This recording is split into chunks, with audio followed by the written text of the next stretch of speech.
espirometría dinámica. ¿Okay? En la espirometría estática, como bien mencionó Misaka, solamente yo voy a encontrar cuántos son los volúmenes y cuántos son las capacidades. Solamente voy a encontrar números. Es decir, yo puedo a partir de eso puedo decir, por ejemplo, Misaka tiene un volumen corriente de 500 mililitros. Pero este dato no sirve de nada, porque yo puedo vamos a ver que los volúmenes y las capacidades varían de paciente a paciente, dependiendo obviamente de su edad, de su sexo, de su etnia, porque no van a pedir que ustedes comparen, por ejemplo, a un peruano con un alemán, ¿no? Un alemán es súper alto, grande, y los peruanos promedio son muy pequeñitos. ¿Quiénes van a tener pulmones más grandes? Los caucásicos, pues, ¿no? Y por tanto, si tienen pulmones más grandes, tienen volúmenes y capacidades mayores. Entonces yo no puedo esperar comparar los volúmenes corrientes o las capacidades pulmonares totales de ambos pacientes porque son de diferentes, completamente distintas. Entonces, en la espirometría estática tú obtienes solamente un valor de referencia de cuánto es el volumen o cuánto es la capacidad, pero eso no necesariamente te va a permitir encontrar si hay o no una normalidad. ¿Okay? ¿Quién es la que sí te va a ayudar para poder establecer diagnósticos? La espirometría dinámica. ¿Okay? ¿Por qué? Porque en la espirometría dinámica nosotros sí vamos a tener el valor obtenido por el paciente en la prueba y lo vamos a contrastar con el valor esperado para ese paciente. Es decir, la prueba me va a decir, a ver, para Sotelo, que pesa tantos kilos, que no fuma, pero que sí es asmático, que mide tanto y que es peruano, por ejemplo, su capacidad vital forzada debe ser 3 litros, ¿sí? Y Sotelo en la prueba hace 1.5, ¿sí? Significa que lo esperado para sus características de él es hacer 3 litros y él solo me está haciendo 1.5, está haciéndome el 50% de su capacidad vital forzada ideal o esperada, ¿ok?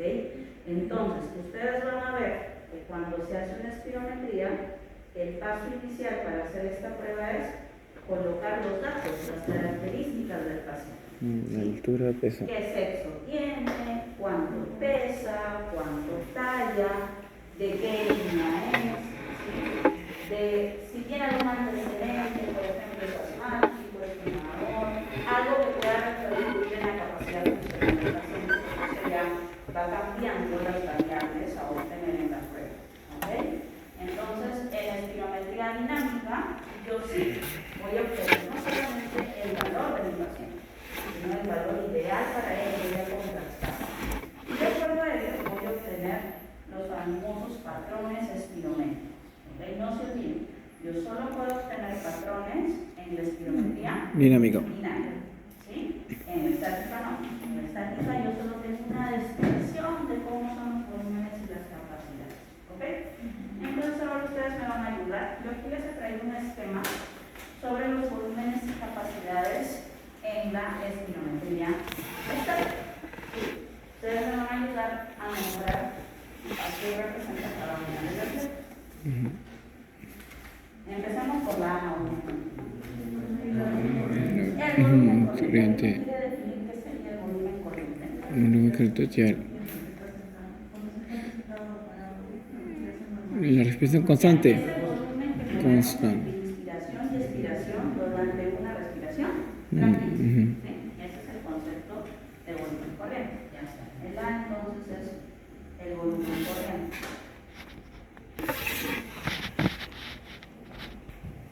¿Sí? Cuando la curvita sube, estoy inspirando. Cuando la curvita baja, estoy respirando. Todo este aire que yo no quiero respiración, pero una respiración tranquila se llama corriente. ¿Ok? ¿Qué representa la letra B? Ya no, otra vez respiratoria. ¿Cómo definirías el volumen de la reserva inspiratoria?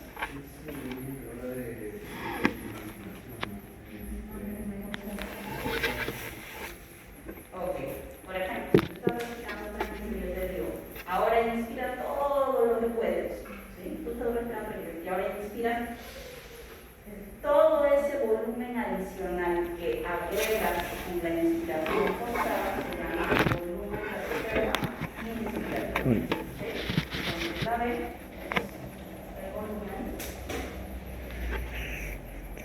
reserva Respiratorio.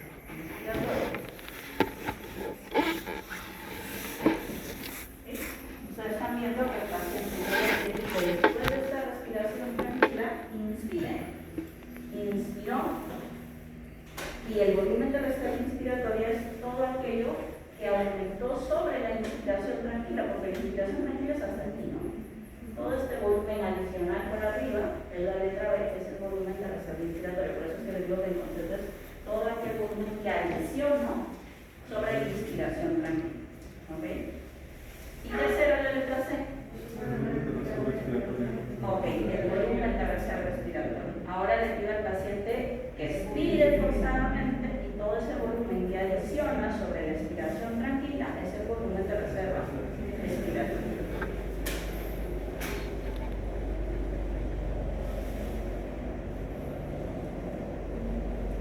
Preferimos, para hacerlo más fácil, siempre utilizar siglas. ¿Sí? Por ejemplo, para el volumen corriente. ¿Okay? Muy bien, entonces ya tenemos por acá los volúmenes. Nos falta uno, pero voy a hacer una observación sobre este volumen. Este es un volumen que yo no voy a poder medir por espirometría. ¿Y por qué no lo voy a poder medir por espirometría? Queda en espacio muerto. Porque se queda siempre guardado en el pulmón, nunca se expira, y como no se expira, el flujómetro no lo mide. ¿Sí? El flujómetro mide lo que sale, ¿sí? Calcula lo que inspiramos de acuerdo a lo que sale. Pero ustedes saben que los alveolos nunca, cuando expiramos, se colapsan por completo. ¿Sí? Ya hemos conversado sobre eso, tiene que ver con el famoso Surfactante. del colapso alveolar completo. Además, también hay un poco de aire que, además de quedarse en los alveolos, se queda también en la vía aérea. ¿Sí? Y todo ese aire que se queda cuando respiramos, que no sale de fuera de la nariz de nuestra boca, es el famoso volumen residual, que está marcado como la letra D. Vamos a poner otro color porque es algo que no vamos a poder medir por espirometría.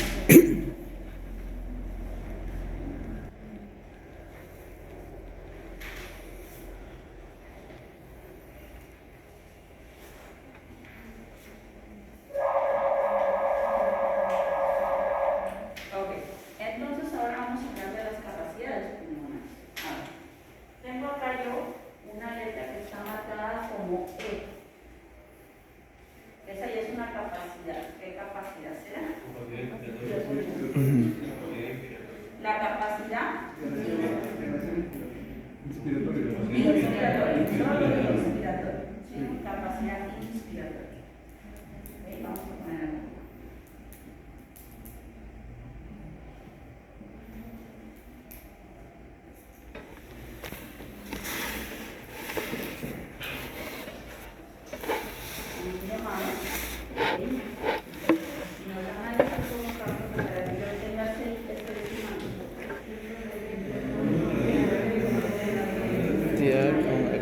Estos dos, ¿no?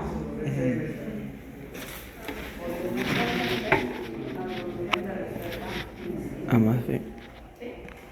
Esa es la letra E. Volumen corriente, volumen de reserva. ¿Okay? A ver, la letra G.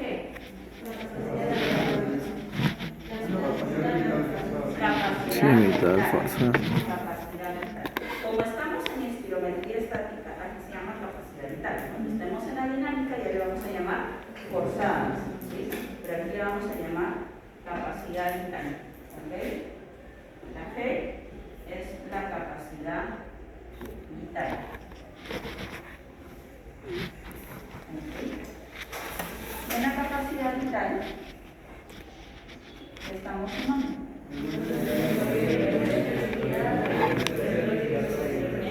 Volumen de reserva inspiratoria, volumen corriente. Volumen de reserva expiratoria.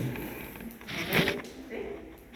Los dos volúmenes de reserva más el volumen corriente. Ok. Ahora, hay una capacidad que yo no voy a poder encontrar por espirometría. ¿Sí? Porque lamentablemente esta capacidad depende de uno de los volúmenes que no puedo medir por espirometría, que está marcada por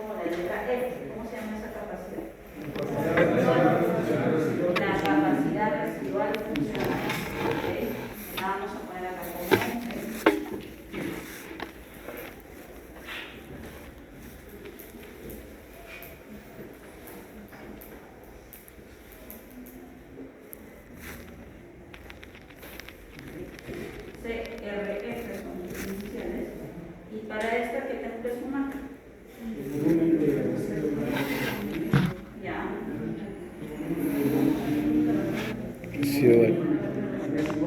Sí. Y el volumen residual del borde no puedo medir por espirometría, es que característicamente la CRF no la puedo medir por espirometría. ¿Sí? Ahora, nos falta una más que tampoco vamos a poder encontrar por espirometría, la isopolar H, la capacidad pulmonar total.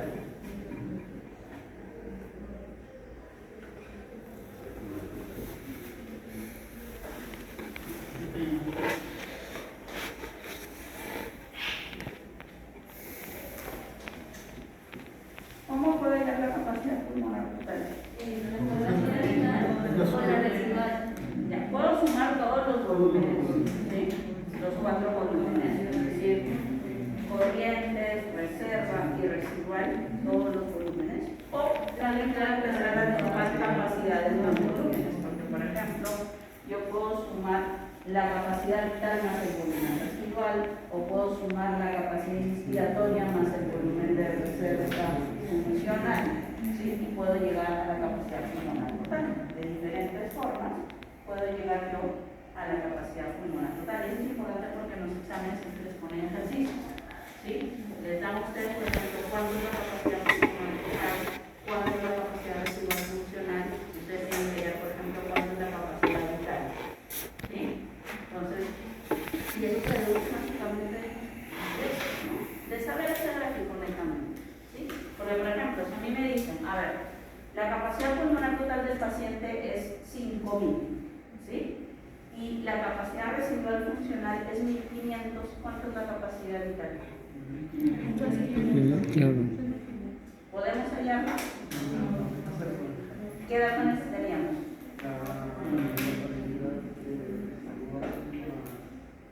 A ver, miren, tengo la capacidad pulmonar total, tengo la capacidad residual funcional, pero no tengo la capacidad vital. ¿Sí? Entonces, para hallar la capacidad vital, yo necesito tener por lo menos la inspiratoria más respiratoria, ¿sí? La capacidad inspiratoria más el volumen de reserva respiratoria. Entonces, lo que hacen es que generan datos adicionales que no necesariamente te llevan directamente, sino que se deducen de reformular.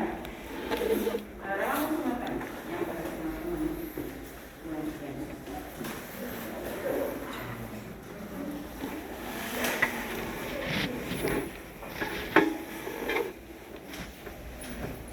Creo que ya está claro que no necesita cada una de las.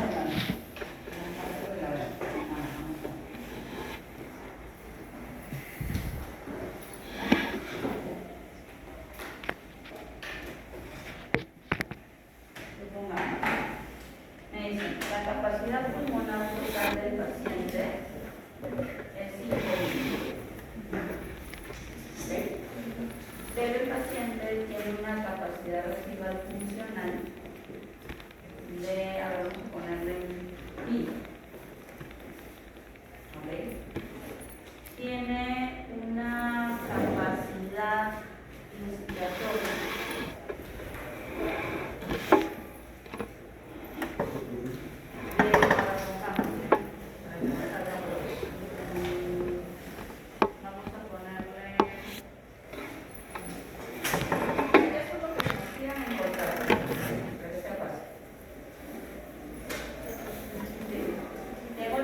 residual funcional, tengo la pulmonar total y me piden que haya la capacidad inspiratoria. Y me dicen que el volumen corriente del paciente es de 450. Para que sea sencillo.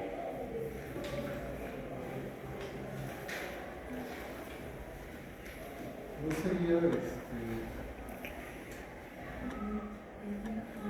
4.550? ¿No sería?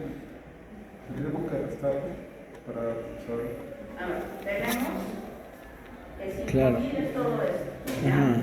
Pero, a ver, tenemos las CRF, aprovechemos las CRF. A ver. En la capacidad pulmonar total, yo tengo que sumarlo yo a la CRF para llegar a la capacidad pulmonar total. La capacidad respiratoria. Ya.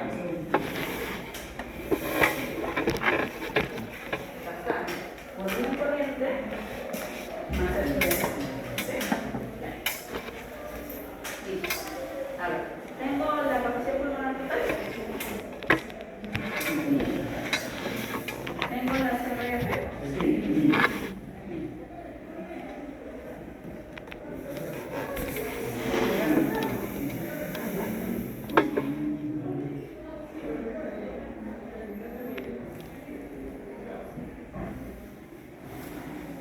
4.000. Ahora, asumiendo que no me hubieran pedido la seña, ¿sí? Si no me hubieran pedido, me están dando el volumen corriente. Que yo halle el volumen de reserva inspiratoria.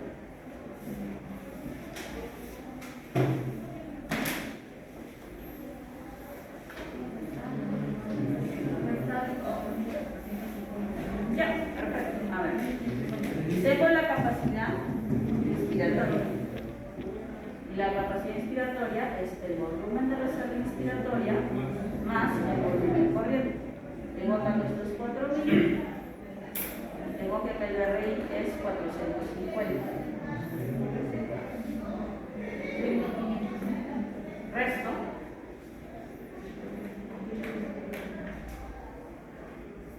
¿Cuánto sale? 1550.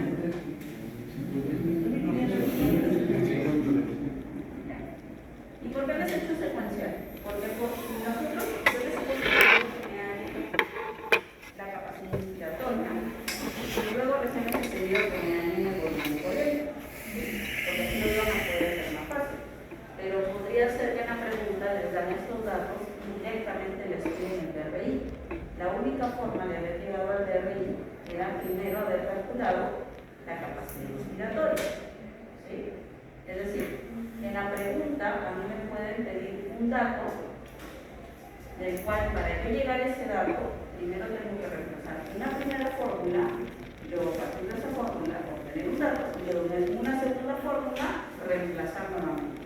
¿Sí? Entonces yo para eso hacer fácil de enseñanza a veces he puesto primero que ustedes hayan un ABCD, ¿sí? Y luego recién el DRI, pero podría ser que directamente les pongan los datos y me dicen el DRI. Entonces no van a tener que reemplazar una sola fórmula, van a tener que reemplazar por fórmula. Y a veces para que puedan hacer ese tipo de ejercicio, lo que ustedes tienen que tener en mente es, si me piden el DRI, a partir de qué capacidad yo puedo llegar al DRI. La capacidad inspiratoria, la capacidad de la rosada o la capacidad pulmonar. Todas estas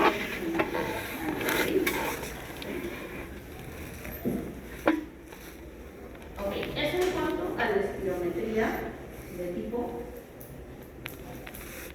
estático. ¿Sí?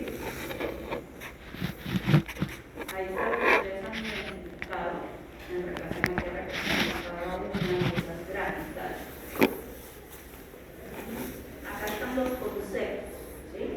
¿Qué es cada uno de esos volúmenes? ¿Sí? El volumen corriente, el volumen de reserva inspiratorio, el volumen de reserva respiratorio, ¿sí? ¿Qué es el volumen residual?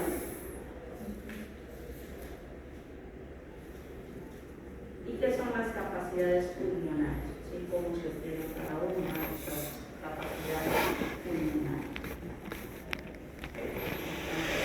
Esto lo hemos usado básicamente con gráficos.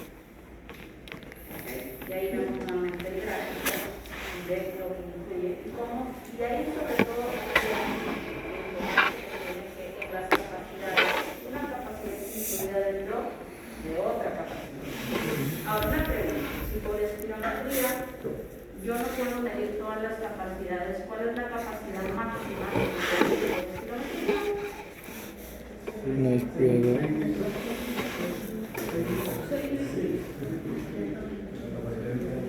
La capacidad vital. La capacidad máxima que puedo medir por espirometría es la capacidad vital. Porque yo no puedo medir por espirometría capacidad pulmonar total, porque me faltaría el volumen residual. ¿Sí? Entonces, lo máximo que yo puedo medir por espirometría es capacidad vital. Y por eso es que vamos a utilizar a la capacidad vital como nuestro referente de esta capacidad de insuflarse del pulmón en la espirometría dinámica. ¿Sí? Siendo la capacidad máxima que yo puedo medir por espirometría, voy a utilizarla esta como el equivalente de la máxima función que tiene el pulmón para distenderse de aire durante la respiración. ¿Ok? Entonces, ahora sí, dejamos un ratito. Ahí es el concepto de lo que es la espirometría estática. Estamos discutiendo en este momento.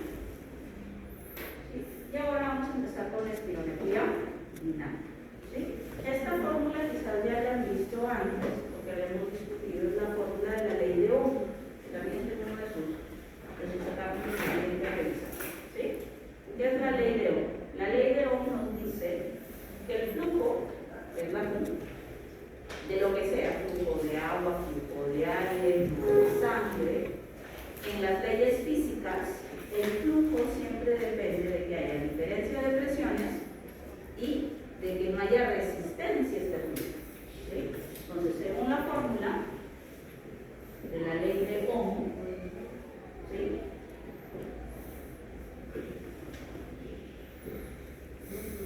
Para que haya flujo de aire, por ejemplo, usamos el modelo respiratorio, para que haya mayor flujo, tiene que haber mayor diferencia de presión, pero también tiene que haber menor resistencia. ¿Sí? Eso va a explicar, por ejemplo, que en un alveolo, acá tenemos un capilar pulmonar, ¿sí? En el extremo venoso del capilar pulmonar y en el extremo arterial, en el extremo venoso la presión de oxígeno es baja, realmente de 60 milímetros de mercurio, porque ya el oxígeno se quedó en las células y la sangre regresa desoxigenada por el extremo venoso. ¿Sí? Pero en el alveolo ha entrado el aire ambiental y cuando llega al alveolo se convierte en aire alveolar, y en el aire alveolar la presión de oxígeno es de 104 milímetros de mercurio. ¿Sí? Por diferencia de presiones, a ver, como acá hay más presión de oxígeno que en el extremo venoso, lo que hace el oxígeno es pasar del alveolo al capilar pulmonar, ¿sí? Al punto que en el extremo arterial la presión de oxígeno se va a hacer la misma que en el alveolo.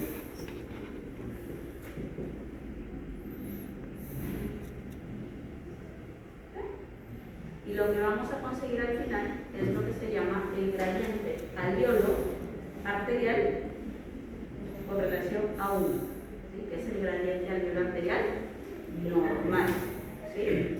Entonces, si hay una adecuada difusión de gases en la membrana alveolo capilar, la presión de oxígeno en el extremo arterial del capilar tiene que hacerse la misma que hay en el alveolo. ¿Por qué? Porque el oxígeno va a fluir a favor de la diferencia de presión. ¿Ok? Eso es lo que ustedes en las preguntas de la semana pasada les mencionan como el famoso gradiente alveolo arterial. ¿Sí? Un gradiente alveolo arterial normal indica que este proceso está perfecto, o sea, que no hay problema en la difusión del oxígeno. ¿Sí? Porque tengo el mismo oxígeno en el alveolo que en el extremo arterial del capilar pulmonar. ¿Qué sería lo anormal entonces?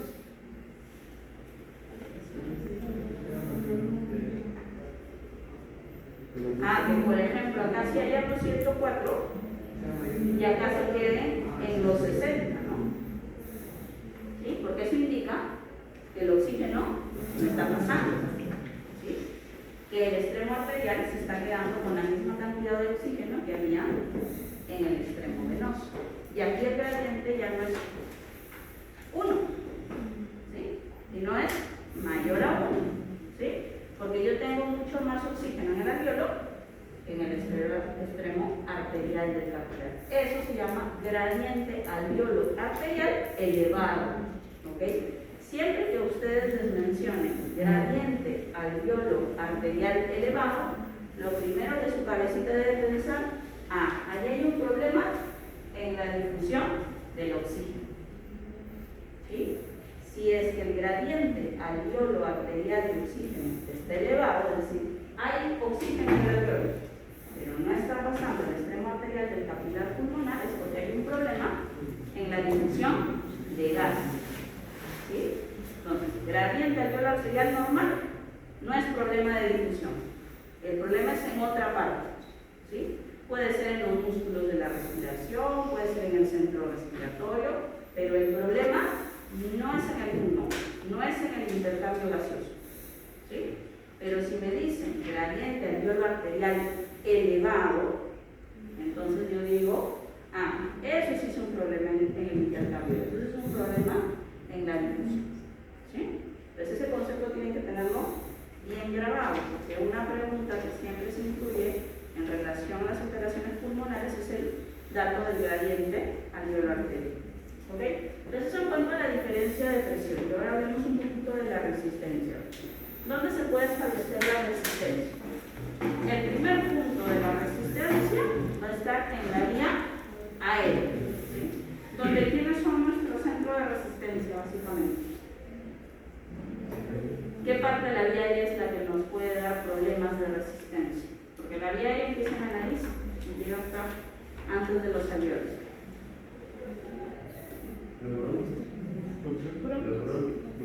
Los bronquios. Los bronquiolos. Que son diferentes a los bronquios, ¿no? Porque los bronquiolos son las ramificaciones de los bronquios, ¿sí? Los bronquiolos son nuestra zona de máxima resistencia. ¿Por qué? Porque así como pasa en los vasos sanguíneos, que tengo un vaso principal y se va haciendo cada vez más delgadito, más pequeñito, se va ramificando y cada vez se hace más pequeño, los bronquios, desde que empiezan como bronquios principales, pasan a ser lobares, luego segmentarios y luego bronquiolos, se van haciendo cada vez más pequeños, pero hay una característica especial con los bronquios. No solamente se van haciendo más pequeños, ¿qué pasa a medida que se segmentan? Ya.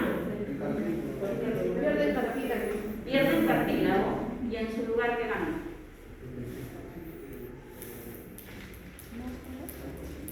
Músculo, ¿no?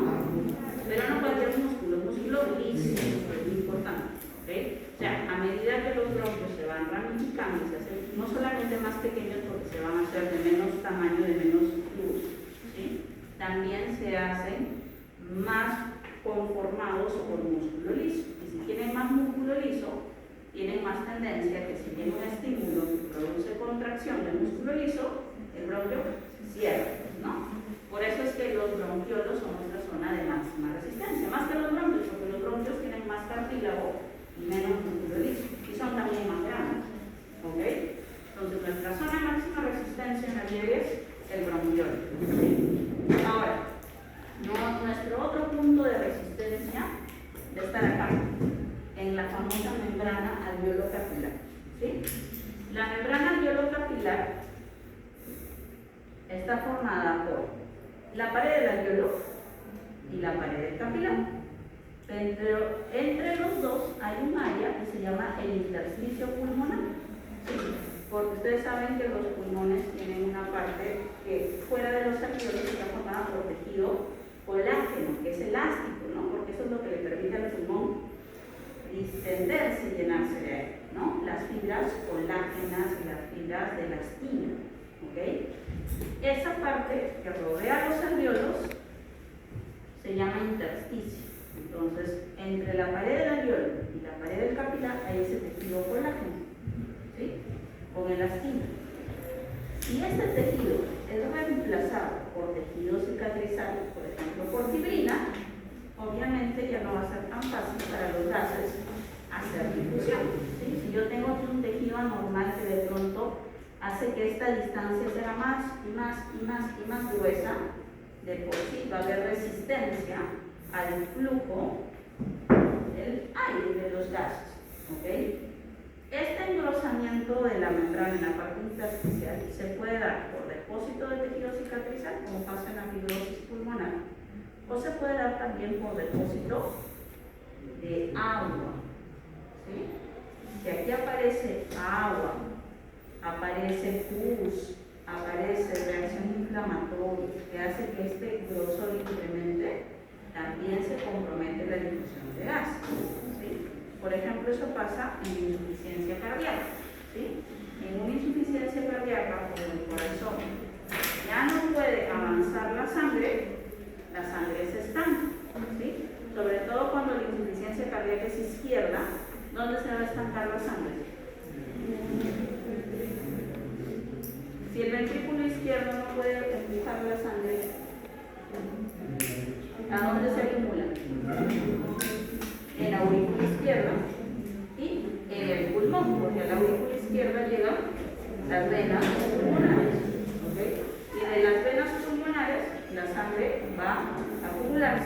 en los capilares pulmonares. ¿Okay? Entonces, cuando hay una insuficiencia cardíaca, cuando hay una hipertensión mal controlada, el acúmulo de sangre en el capilar pulmonar puede hacer que esta sangre que se acumula ahí genere presión. ¿Sí? Aquí incrementa la presión. La presión del agua se llama presión hidrostática, porque la coreosmótica es la de las proteínas. ¿Sí? Como aquí la presión es de la sangre acumulada, es incremento de presión hidrostática. Y otra vez por el principio de Ohm, por diferencia de presión, el agua se va a mover de donde hay más presión a donde hay menos presión. ¿Dónde hay menos presión? En el intersticio. ¿Ok? Entonces el agua se sale de los capilares y se pasa acá. Y empieza aquí a depositarse en el intersticio. E incluso cuando hay mucha presión hidrostática, no solamente se queda en el intersticio, sino que empieza a meterse al alveolo. Y aparece el famoso edema agudo de pulmón. ¿Sí? Que nos va a dar dos problemas. Primero, cuando el agua se deposita en el intersticio, dificulta el intercambio de gases. Y cuando ya se mete al alveolo, ya ni siquiera deja que el aire entre al alveolo. ¿Sí? Y si el aire no puede entrar al alveolo, mucho menos va a pasar al capilar. ¿Sí? Y por eso los pacientes con insuficiencia cardíaca hacen signos de hipoxemia. ¿Sí? Básicamente por el famoso edema agudo del pulmón. ¿Sí? Entonces, miren lo importante que es entender un poquito esta parte del intercambio de gases y de estos dos aspectos que van a regular el flujo. Y con estos dos aspectos es que vamos a trabajar ahora la espirometría dinámica. ¿Ok? Entonces, a ver. Ustedes me van a ir ayudando. A ver. A la izquierda tenemos cuáles son los valores que vamos a interpretar. Y saca dijo, en una espirometría dinámica, profesora, yo tengo que tener tres valores. ¿Sí? La capacidad vital forzada, que ya hemos dicho que la estamos utilizando porque es la capacidad máxima que puedo medir por espirometría. Le vamos a llamar forzada porque aquí el paciente debe respirar con el mayor esfuerzo posible. ¿Sí? Vamos a medir el volumen expirado forzado en el primer segundo y luego vamos a sacar una relación entre los dos que se llama el índice de Diffie-Newton, ¿sí? En el cual yo divido el volumen expirado forzado entre el primer segundo entre la capacidad vital forzada. ¿Ok? Y de esto yo debo sacar valores. ¿Sí? ¿Cuál es lo normal? Lo que está ahí. A ver, por ejemplo, con el ejemplo que habíamos hecho con el compañero. Supongamos que su compañero debería tener una capacidad vital forzada de 5.000. ¿Sí? Esta es la capacidad vital forzada esperada del paciente, lo que la máquina calcula para sus características que el paciente debe hacer. ¿Okay? Pero su compañero hace la prueba y cuando le hacemos la prueba, repitiendo 3 intentos, porque por lo menos deben ser 3 intentos para obtener el valor máximo, la obtenida es 2.500. ¿Qué porcentaje hizo de su valor teórico? Ok, la capacidad vital forzada de su compañero es 50%. Sí, para hallar este porcentaje se divide lo obtenido entre lo esperado. ¿Sí? Se multiplica por 100%. ¿Sí? Se los digo porque a veces en las preguntas no les dan el porcentaje, no les dan los valores que usted tiene que hallar. ¿Sí? Entonces tú sacas el porcentaje dividiendo lo que el paciente obtiene entre lo que el paciente se esperaba que tuviera en la prueba. ¿Sí? ¿Puede ser más del 100%?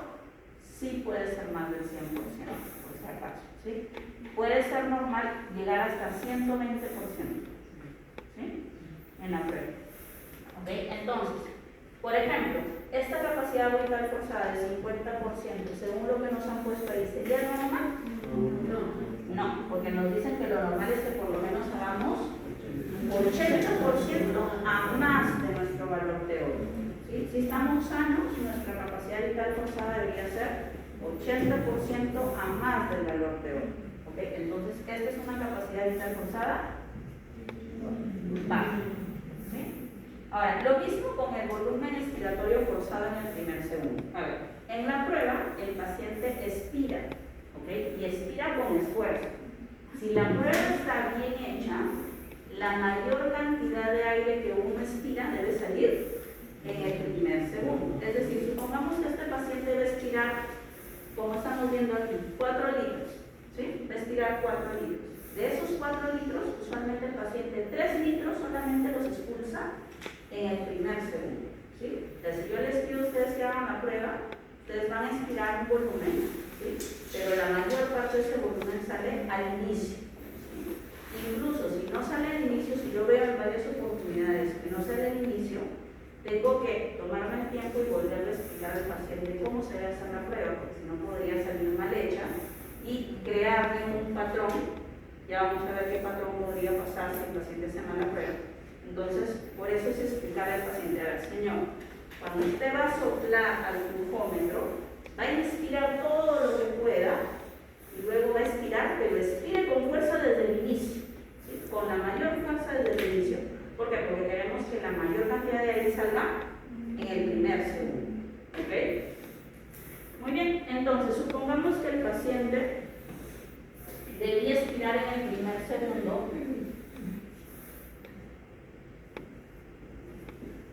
3 litros y solo expiró 1500. Y acá tenemos, por ejemplo, el volumen expirado forzado esperado. Y este es el volumen expirado forzado observado. Nuevamente vemos que no hicimos lo que nos piden, que idealmente es 80% a más. Nuestro paciente ha hecho 50% nada más, ¿sí? Entonces tengo un P1 de 50%, que nuevamente es un P1 bajo, ¿sí? Ahora, después de haber calculado la CBF y el P, se calcula el índice de desempeño, donde ahí también la máquina me calcula cuánto debería ser el índice para el paciente y cuánto es lo que le sale al paciente a partir de su CBF máxima y su BF máximo. Te compara y te da un porcentaje, ¿ok? Y aquí sí baja un poquito el valor, y para el índice de desempeño el mínimo es 70%, ¿sí? O sea, el paciente por lo menos debe hacer 70%, ¿ok? Y a partir de esos 3 datos vamos a obtener esto de acá, ¿sí? Es lo que estamos viendo en el inicio, ¿sí? Yo puedo tener un paciente normal, la espirometría es normal, ¿sí? Cuando cumpla esos 3 requisitos, mi paciente va a caer acá, en lo normal. Tiene una buena capacidad vital forzada, tiene un buen BF1 y tiene por lo tanto un buen índice, entonces cae en lo normal. Puedo tener un paciente que me va a hacer patrón obstructivo, puedo tener un paciente que me hace patrón restrictivo, o puedo tener un paciente que me hace el famoso patrón mixto. ¿Ok? A ver, ahí alguien me ayuda. ¿Qué será un patrón obstructivo? ¿Cómo se define un patrón obstructivo? Incapacidad para respirar. Ya.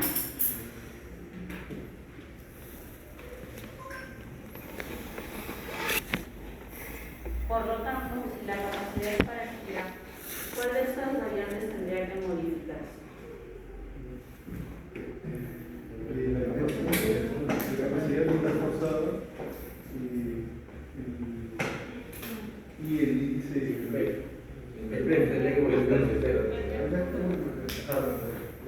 ¿Por qué se tocaría la capacidad vital forzada en modo?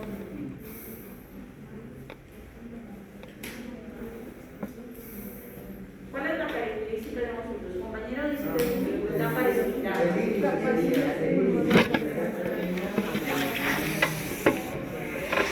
Su compañero dice que no, que la capacidad vital forzada va a estar normal. ¿Y por qué no se la capacidad vital forzada es normal?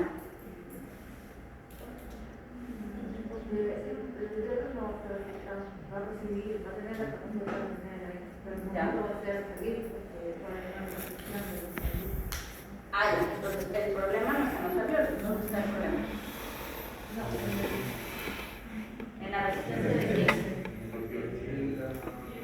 De la vía aérea, pues de los bronquiolos, hace rato les estoy diciendo que la resistencia en los bronquiolos, ¿sí? Entonces, como dice su compañera, el problema no es alveolo ni tampoco es de elasticidad del pulmón, ¿sí? En una obstructiva, mi problema no es esta capacidad que tiene el pulmón para insuflarse y llenarse de aire. O sea, cuando el paciente inspira, el paciente distiende todo su pulmón y se llena de buena cantidad de aire. El problema es que cuando quiere botarlo, le cuesta, porque la vía aérea hace resistencia al flujo, ¿sí? Y entonces, ¿qué va a pasar? El paciente si respira todo lo que inspiró, si inspiró 5 litros, le va a botar por lo menos 4.500, de lo del volumen respirado. O sea, va a haber una correcta relación entre lo que el paciente inspira y lo que expira. Pero ¿qué es lo que vamos a notar?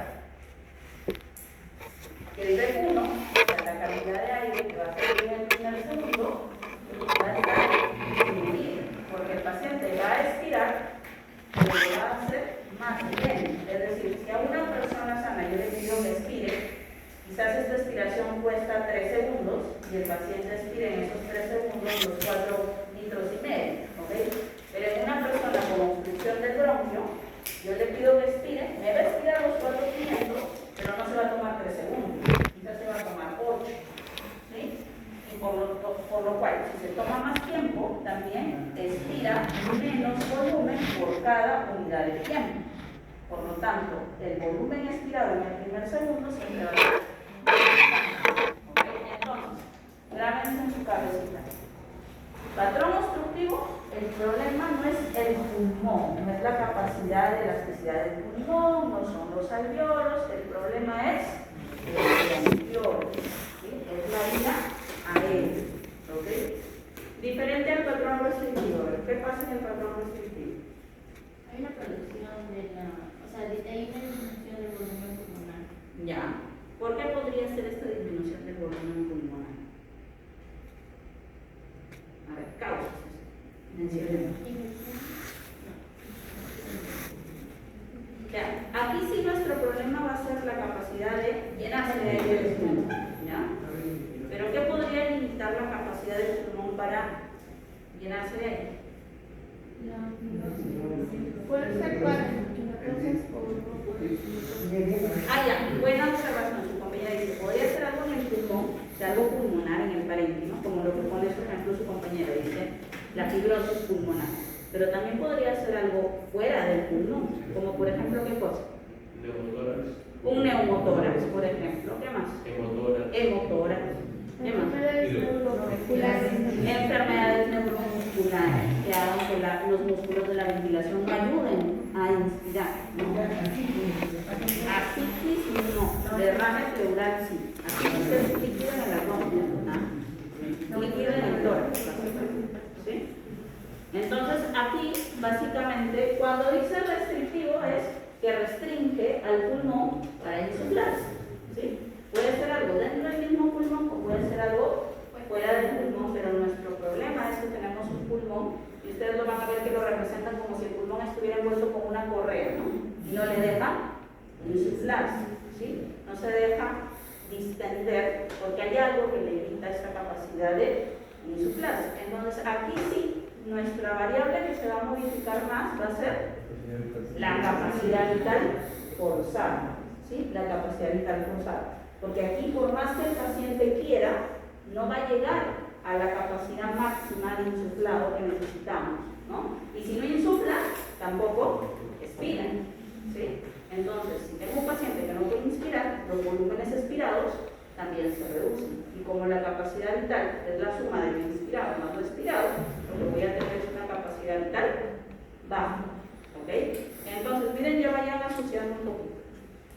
Obstructivo, principalmente el cambio se va a ver en el BEP1 y por lo tanto en el índice de disfenil. ¿Por qué? Porque el BEP1 es el numerador del índice de disfenil, ¿ok? En cambio en lo restrictivo lo voy a ver principalmente en la capacidad vital forzada, ¿ok? Ahora, pero hay un escenario en el cual el paciente puede tener la combinación de ambos. Esto se llama el mix, ¿sí? Si yo puedo tener un paciente, por ejemplo, que es un paciente fumador y que ha hecho bronquitis crónica y al mismo tiempo fibrosis pulmonar. Es decir, tiene patrón obstructivo y tiene al mismo tiempo un patrón restrictivo. Por lo tanto, es un mix. ¿Ok? Y entonces, ahora sí, vamos a ver cómo identificamos cada uno. Miren, acá estoy viendo que el restrictivo suele tener capacidades vitales bajas. ¿Sí? Miren, sí. Es un ejemplo, ¿no? Obviamente los valores pueden variar, pero está representando que en un restrictivo yo voy a tener porcentajes bajos de CBF, pero puedo tener PEPs 1 que están aparentemente acordes a esa capacidad vital forzada. A diferencia del obstructivo.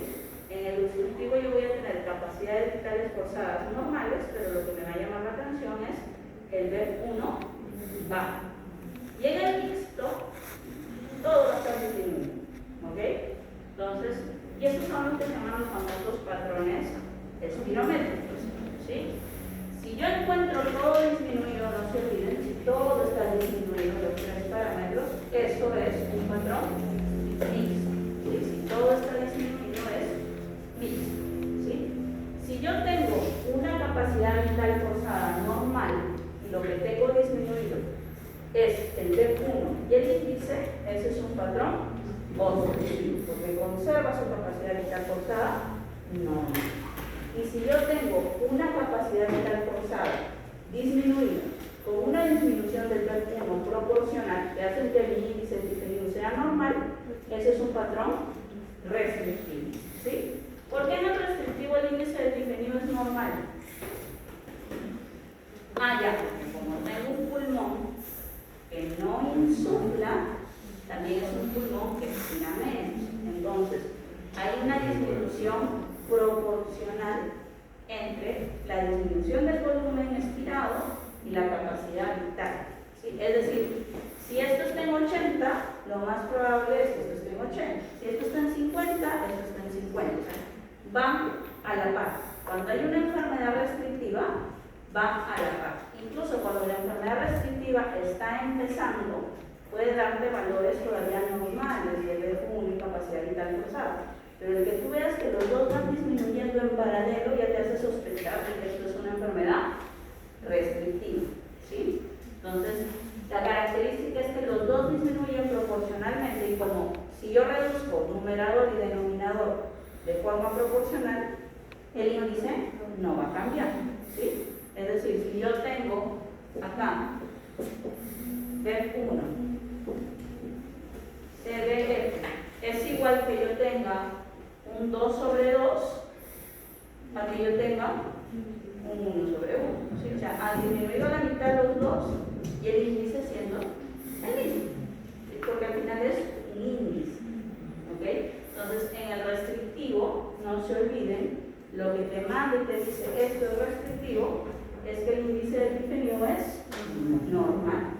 ¿Okay? El índice del difenio es normal.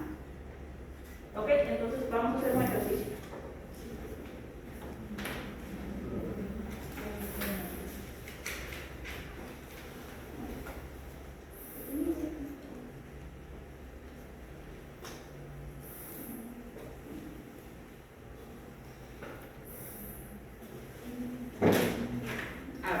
Vamos a empezar con porcentajes y luego regresamos con números. ¿Ya? Imagínense que ustedes tienen un paciente al cual han encontrado una CBF de 91%, le han encontrado un BEP1 de 65% y un índice de difenio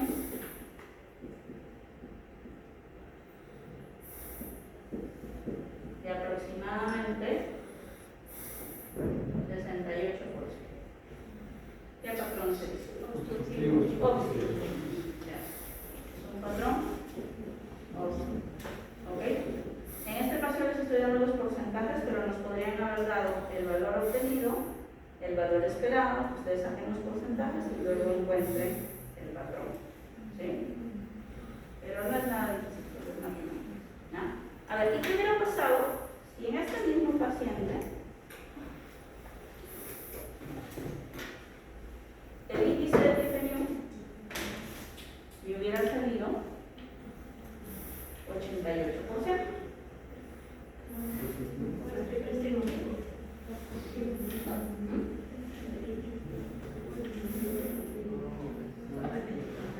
Está mal hecha la prueba. ¿Y cómo sabemos que está mal hecha la prueba? Porque no entra ningún patrón, ¿verdad? ¿Sí? Tengo yo una CBF normal, tengo un BEP1 bajo y tengo un índice de difenio normal. ¿Existe ese patrón? No. ¿Sí? No hay. ¿O hay alguno donde yo tenga dos normales. No, miren, en todos los patrones yo puedo tener un normal y dos bajos o todos anormales, pero en ningún patrón existen dos normales, ¿sí? Entonces, cuando esto pasa, cuando ustedes encuentran que solo una de las tres variables está disminuida, esto es que la prueba está mal tomada, está mal hecha, ¿sí? Generalmente esto es lo que más pasa. Lo que pasa es que el paciente no expira con fuerza en el primer segundo y por eso el B1 te sale bajo, pero el índice de diferencia te sale normal porque no es un problema de que realmente el paciente tiene un problema en la vía aérea. Lo que pasa es que el paciente no hizo suficiente esfuerzo expiratorio, ¿sí? Entonces no se olviden de eso. Cuando no cuadra, ¿sí? Cuando solo una de las tres variables está baja y las otras dos están normales, eso no es alteración, es prueba mal hecha. ¿Qué tenemos que hacer? ¿Ok? Ok, a ver, cambiamos otra variable. A ver.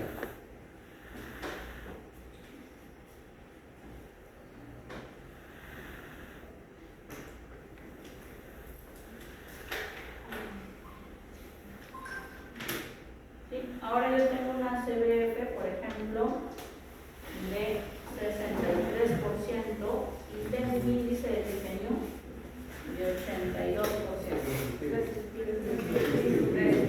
¿No? Característicamente en el restrictivo, los dos disminuyen, pero el índice se mantiene, ¿no? Cerca la normalidad formal. ¿Ok? Entonces es un patrón. ¿Ok? Como verán, no es nada difícil. Lo que tienen que tener en mente es qué es lo que principalmente se modifica. Ahora, esto se complejiza cuando no les dan los porcentajes. En lugar de los porcentajes, les damos las gráficas. Esta es la parte más difícil. Sobre todo porque los abogados les encantan las gráficas. ¿Ok? Entonces, ya, a ver. ¿Qué estamos viendo? No, pues usted no es nada del otro mundo, es súper fácil, súper sencillo, ¿ya? Todos los quiero concentrados, ¿ya? A ver. Cuando nosotros nos imprimen la espirometría, así como les imprimen el electro y les dan un papel con todo el electrocardiograma, cuando a ti te imprimen la espirometría te dan los valores, los porcentajes y te dan las gráficas. Yo les voy a mostrar una espirometría normal para que más o menos sepan. Si es que nunca lo hicieron en laboratorio en el pregrado, sale así, sale un papel largo. ¿Sí? Esa es una espirometría real. ¿Sí? Sale un papel largo en el cual sale cuál es el valor obtenido por el paciente, cuál es el valor esperado según lo que le ingreses a la máquina, te salen los porcentajes, y te salen las dos gráficas. ¿Sí? Y de acuerdo a eso tú interpretas. ¿Sí? Incluso ahora los espirómetros más modernos te dicen ya el patrón, no te dicen esos libros, pero igual tú siempre lo analizas. Lo mismo con el electro, los electros más modernos te dicen el paciente está en fibrilación auricular, pero es algo que tú tienes que optimizar, porque es una máquina y por lo tanto se puede equivocar. ¿Sí? Entonces, como verán ahí nos dan estas dos gráficas. ¿Sí? Doctora, ese ejemplo es instructivo. Este es demostrativo. Ahora vamos a ver el caso clínico para que se ubiquen un poquito, ¿ya? Porque esperen un caso clínico. A ver, entonces vamos a hablar sobre estas gráficas. A ver. La primera gráfica se llama la gráfica volumen-tiempo. ¿Sí? Volumen por el tiempo. Es esta gráfica con forma de meseta.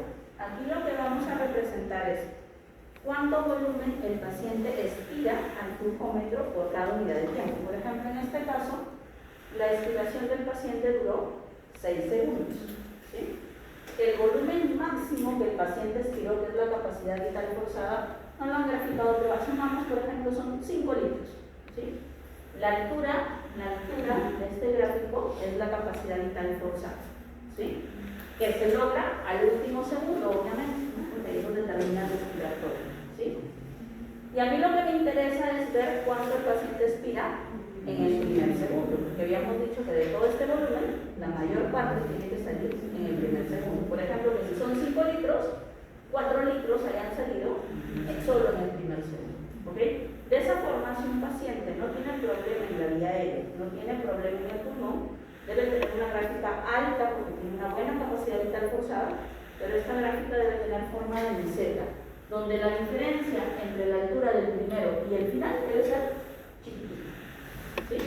Lo anormal sería que yo en lugar de esto tuviera una gráfica diferente, ¿no?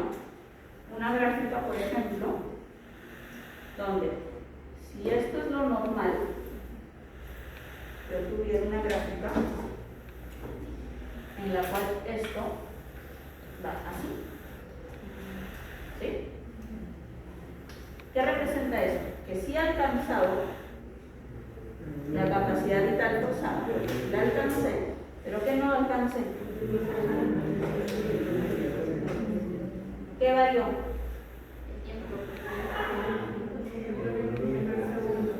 El volumen expirado forzado en la inspiración. Entonces, cuando yo en lugar de tener una gráfica así como curvita, como mesetita bonita, en la cual sube rápido y luego se hace así como casi una línea plana, tengo una gráfica que sube media inclinada, ¿eso qué patrón será? Patrón obstructivo. ¿Sí? Sencillo. ¿Sí? Cuando yo en lugar de tener la gráfica así bonita como mesetita, tengo una gráfica que va subiendo inclinada, eso es patrón obstructivo. Obstructivo. Porque yo sí llego a la capacidad vital forzada, pero lo que se modifica es el efecto. Ahora, ¿cómo sería el restrictivo?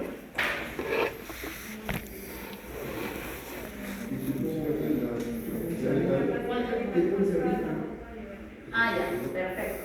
Mantiene esta misma forma de mesetita, pero es una mesetita chiquita. ¿Por qué? Porque en el restrictivo yo tengo una capacidad vital forzada que está baja, pero el B1 baja proporcionalmente a la capacidad vital.